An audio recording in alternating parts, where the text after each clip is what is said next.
Courage. Courage is a tough one because sometimes when we think of courage, we think it's boisterous and we think it has no fear, when that's not the case.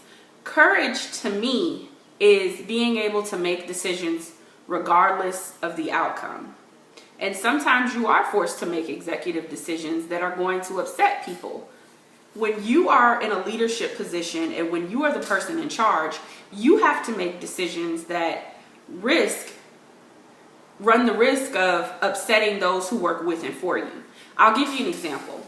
Let's say you work in an office space and you know the office space needs to be painted, but you know that it's vital that you're there while it's painted to make sure that everything goes smoothly.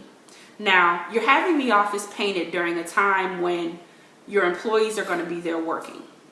Everyone's complaining about the fumes. Everyone's complaining about the fact that they can't maneuver through the building or the office the way that they like. But at the same time, for the last few months, everyone's been complaining about the paint job in the office. The walls are dirty. There's nicks everywhere. As the leader in this situation, you've been given a decision. Do I pay more for the weekend paint job, or do I make everyone temporarily uncomfortable so that the ultimate goal can be accomplished? What do you do? Do you deal with the complaints, or do you pay more money? As the leader, it's your executive decision. You have to do what's best for not only yourself, but for everyone around you.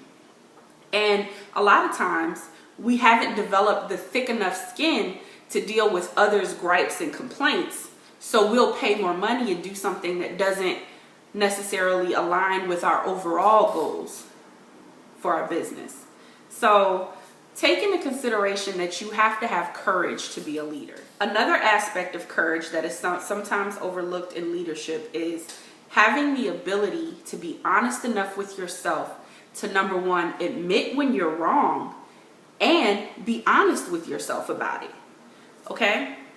There's nothing wrong with saying, I'm sorry and I was wrong. I thought this was a good idea. I thought this would work out this way. I didn't mean what I said when I said that.